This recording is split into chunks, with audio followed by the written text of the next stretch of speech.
Sebelum kita mulai, cerita tentang Jason yang tidak tahu malu. Jangan lupa dulu like-nya, dan subscribe-nya. Channel cerita roman ini. Bab 526. Semua orang yang berada di lantai atas langsung bergegas ke bawah. Semua orang langsung mengerumuni untuk melihat kondisi Feli. Carlos bergegas ke bawah sambil memegangi dinding. Wajahnya penuh dengan rasa terima kasih. Dia memegang lengan Reva dengan erat. Air matanya berderai. Reva mengerti dengan apa yang dia pikirkan, jadi dia menepuk bahunya dengan ringan. Carlos, gadis ini sangat baik. Mulai sekarang, dia adalah istrimu, adik iparku. Kita adalah satu keluarga. Siapapun tidak ada yang boleh melarangmu menikahinya. Ujar Reva dengan tulus dan sungguh-sungguh. Carlos menahan isak tangisnya dan berkata dengan terseduh. Reva, asalkan dia baik-baik saja, semuanya sama sekali tak penting. Aku mengerti maksud dia, tetapi aku tidak bisa begitu egois. Reva terkekeh dan menggelengkan kepalanya, kau tidak egois. Apa kau lupa, seberapa murah hatinya kau saat di sekolah dulu? Carlos tersenyum getir. Dulu dan sekarang berbeda. Kedua orang tuaku sudah kehilangan pekerjaannya. Dan mereka berdua juga masih perlu minum obat. Sementara kesehatan tubuhku juga seperti ini. Reva memotongnya. Ya, memang sudah berbeda. Kau sudah berbeda tetapi kami juga sudah berbeda. Tetapi ingat, kau adalah saudara kami. Jadi apapun yang ingin kau lakukan, kami pasti akan membantu dan mendukungmu. Carlos berbisik, Reva, aku tidak ingin melibatkan kalian. Reva terkekeh, aku datang untuk memintamu membantuku bukan membuatku terlibat. Carlos, tetapi tubuhku. Reva, tenang saja, aku bisa menyembuhkan penyakit tante. Dan aku juga bisa menyembuhkan penyakitmu. Sudahlah, jangan membahas masalah itu dulu. Jangan sampai kau kehilangan gadis yang baik ini. Carlos menatap Reva yang menatapnya dengan tegas, lalu mengangguk dengan perlahan. Dia berjalan mendekat untuk melihat keadaan Feli, tetapi langsung didorong oleh Megan. Untuk apa kau kesini lagi? Lihat apa yang telah kau lakukan terhadap adikku. Apa kau benar-benar ingin membuatnya mati? Tubuh Carlos lemah sehingga begitu didorong dia langsung jatuh di atas jalanan. Feli langsung bergegas untuk membantu Carlos tetapi dia keburu ditarik oleh kakak perempuannya. Feli, kau jangan pergi ke sana. Kami melakukan semua ini juga untuk kebaikanmu sendiri. Kau tidak akan bahagia kalau menikah dengannya. Ujar Megan dengan mendesak. Dengan marah Feli berkata, kau tahu dari mana kalau aku tidak akan bahagia? Megan mendengus dingin. Apa masih perlu dikatakan? Hanya dengan melihat situasi keluarganya sekarang saja, coba kau hitung berapa biaya yang harus dikeluarkan dalam sebulan untuk kedua orang tuanya, hanya untuk membeli obat saja. Dia sendiri pun kondisi fisiknya seperti itu. Dia bahkan tidak bisa melakukan pekerjaan apapun. Setelah menikah nanti, kau masih harus mencari nafkah untuk membiayai keluarganya. Mengapa kau harus menjalani kehidupan yang sulit seperti itu? Dengan marah Feli berkata, Kak, aku tidak sama denganmu. Bagi aku, kebahagiaan itu bukan diukur dengan jumlah kekayaan. Aku hanya akan merasa bahagia saat aku bersamanya. Kau jangan memaksakan pikiran dan pandanganmu itu kepadaku. Megan benci dengan orang yang bodoh. Lalu dia berkata, kau ini, mengapa begitu bodoh? Aku tahu, kau masih muda jadi kau merasa cinta adalah segalanya. Tetapi aku harap kau juga tahu bahwa cinta dan pernikahan itu tidak sama. Kalau kau menikahinya begitu saja, nantinya kau pasti akan menyesal. Dan pada saat itu semuanya sudah terlambat. Dengan tatapannya yang tegas Feli berkata, aku tidak akan pernah menyesali keputusan yang telah aku buat sendiri. Pa, Ma, aku mohon kepada kalian, izinkan aku menikah dengan Carlos. Dalam seumur hidupku ini, aku hanya akan menikah dengannya. Kalau kalian benar-benar ingin memaksaku menikah dengan orang lain, maka lebih baik kalian biarkan aku mati saja. Jason yang berdiri di sampingnya tampak pucat pasi. Mamanya Feli menyeka air matanya dan berbisik, Jason, bagaimana kalau kau biarkan Feli menikah dengannya? Carlos adalah anak yang baik. Dulu kedua orang tuanya juga sangat baik terhadap kita. Wajah Jason tampak lebih jelek lagi, lalu dengan marah dia berkata, diam kau. Dari zaman dulu sudah dikatakan bahwa seorang ibu yang terlalu baik hanya akan membuat anaknya gagal. Sekarang kau lihat akibat dari didikanmu itu. Kau membiarkannya menikah ke dalam keluarga seperti itu untuk membuatnya menderita.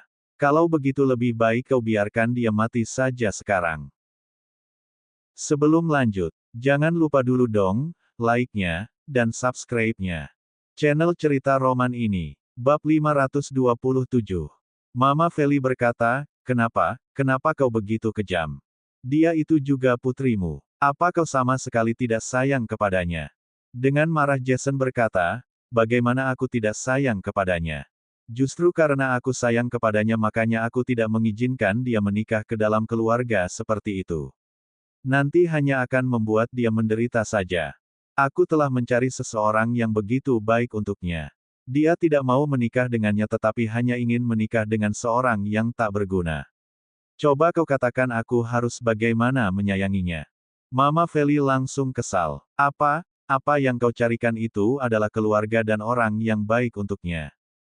Kau kira aku benar-benar tidak tahu apa yang ada di benakmu itu.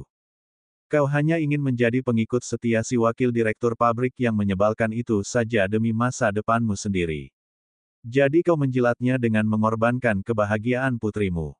Putranya itu adalah seorang idiot. Bagaimana bisa kau membiarkan Feli menikah dengannya? Apa dengan begitu Feli akan bahagia? Ucapannya itu langsung membuat banyak orang di sekitar mereka tertarik. Ada banyak orang yang tidak mengerti situasinya sehingga ketika mereka mendengar ucapannya ini, ekspresi dan tatapan mereka terhadap Jason seolah-olah sedang menyalahkannya. Reva juga mengerutkan keningnya. Tadinya dia mengira bahwa keluarga ini hanya tidak suka dengan orang miskin.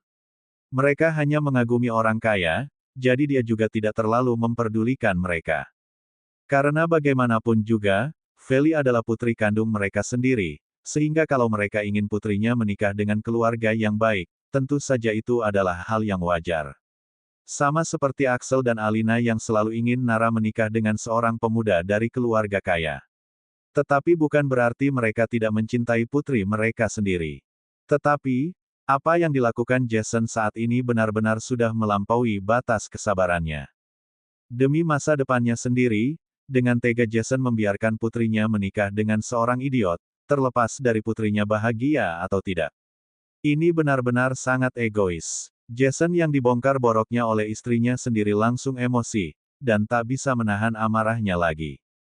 Dia langsung menamparkan wajah istrinya dan berkata dengan marah, kentut. Aku melakukan semua ini demi kebaikannya sendiri. Kau tahu apa? Mama Feli masih ingin membantah tetapi kedua putranya bergegas menghampiri dan mengajaknya untuk naik ke atas. Ma, ada masalah apa nanti kita bicarakan di rumah saja. Adik kita baru saja dibuat ketakutan, lebih baik biarkan dia pulang dulu. Kedua putranya itu juga takut dipermalukan sehingga mereka memaksa mama mereka untuk naik ke atas. Sementara Feli, dia juga diseret ke atas oleh Megan, kakak perempuannya. Carlos mengikuti dari belakang tetapi langsung dihentikan oleh Jason. Siapa yang mengizinkanmu naik ke atas? Pergi. Carlos langsung memerah wajahnya. Dia menggertakkan giginya dan tiba-tiba berkata dengan kencang. Aku tidak akan pergi. Tidak peduli kau setuju atau tidak, aku pasti akan menikahi Feli. Reaksi Carlos membuat Jason tampak sedikit bingung. Karena selama ini Carlos selalu bersikap pengecut. Biasanya mereka suka memerintah dan menghina Carlos, tetapi Carlos tak pernah melawan mereka. Jadi apa yang terjadi sekarang? Jason sangat marah. Dia berkata, apa yang kau katakan? Kau jangan mimpi. Meski putriku mati pun, dia juga tidak akan menikah denganmu. Carlos juga berkata dengan tegas, Paman Jason, aku tahu kau tidak menganggapku. Tetapi aku mencintai Feli. Aku akan melakukan yang terbaik untuk memberinya kehidupan yang terbaik. Jason mendengus dingin. Kehidupan seperti apa yang bisa kau berikan kepadanya? Menyuruh dia ke rumahmu untuk merawat kedua pesakitan di rumahmu itu. Menyuruh dia mencari nafkah untuk membiayai kehidupan keluargamu. Carlos, apa kau tahu bagaimana kondisimu sendiri? Kau ini sudah cacat. Kau bahkan tidak bisa melakukan pekerjaan yang berat lagi. Lalu bagaimana kau bisa merawat dan menjaganya? Carlos menggertakkan giginya dan tidak berbicara. Matanya memerah. Dia merasakan rasa sakit hati yang sangat dalam. Dan pada saat ini, Reva mendekat dan berkata dengan lembut, penyakit Carlos masih bisa disembuhkan. Tetapi apa kau pernah melihat seorang idiot yang bisa sembuh? Jason sangat marah, kau kira kau siapa hah? Kau punya hak apa untuk berbicara di sini? Ini adalah urusan keluargaku. Apa kau ngerti? Reva berkata dengan nada biasa. Aku baru saja menyelamatkan putrimu tadi. Jason tampak tertegun sejenak lalu dengan marah berkata, lalu kenapa? Kalau dia bersikeras untuk tetap menikah dengan sampah tak berguna ini, lebih baik suruh dia mati saja.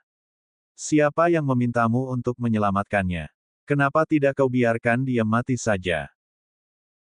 Sebelum lanjut, jangan lupa dulu dong, like-nya, dan subscribe-nya. Channel Cerita Roman ini. Bab 528.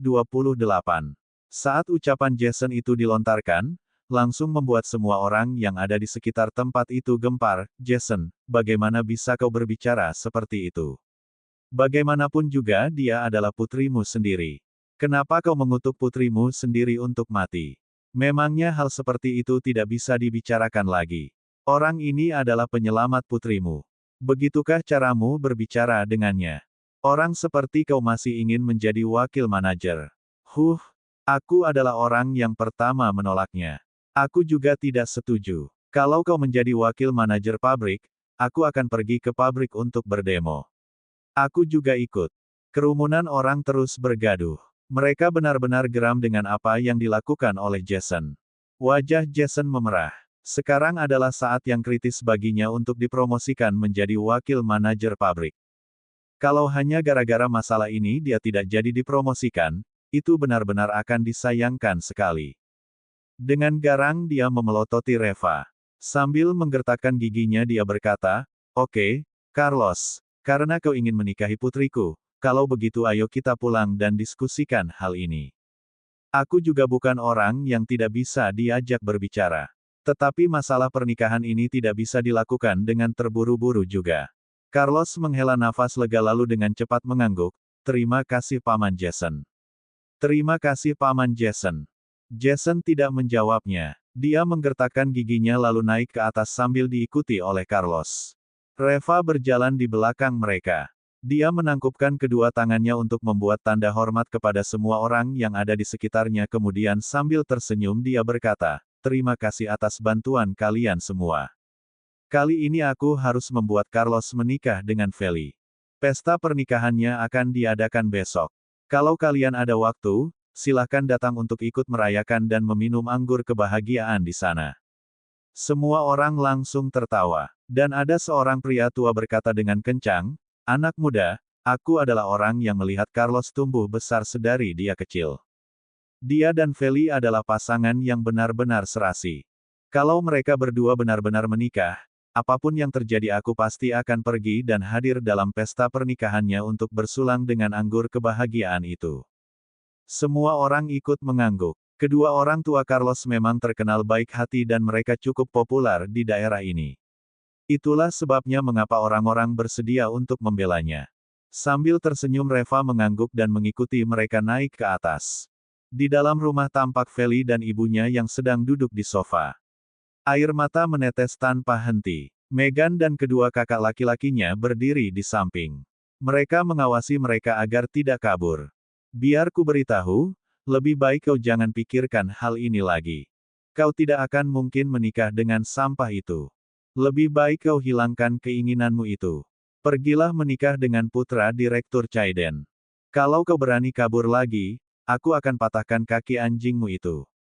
Yang berbicara ini adalah kakak sulung Feli, Raymond Grant. Dia memiliki wajah yang garang dengan ekspresi marah. Mama Feli tampak kesal. Raymond, bagaimana kau bisa berbicara seperti itu? Dia itu adikmu sendiri. Dengan marah Raymond berkata, Ma, memangnya kenapa dengan aku? Ini juga demi kebaikannya sendiri. Mama Feli langsung memotong ucapannya. Demi siapa kau bilang? Kau pikir aku tidak tahu? Direktur Chaiden telah berjanji kepadamu, kan? Asalkan Feli bersedia menikah dengan putranya yang idiot itu, maka dia akan mengizinkan kau dan adikmu serta istrinya bekerja di pabriknya. Apa kalian benar-benar mengira aku tidak tahu apa yang ada di benak kalian berdua? Raymond dan adiknya itu langsung merasa canggung. Karena memang atas alasan inilah mereka berdua merasa panik dan khawatir akan masalah pernikahan ini. Meghan menghampiri dan berkata, "Ma, Direktur Chaiden tidak ada hubungannya dengan aku, tetapi biarkan aku mengatakan sesuatu yang adil. Sebagai seorang wanita, menikah dengan siapa saja itu kan tak ada bedanya, kan? Yang paling penting adalah, bagaimana kehidupan setelah menikahnya. Putra Direktur Chaiden memang idiot, tetapi keluarga Direktur Chaiden tidak miskin. Setelah Feli menikah dengannya, semua kebutuhannya tercukupi, keuangannya juga stabil. Seumur hidupnya dia tidak perlu mengkhawatirkan ini itu lagi.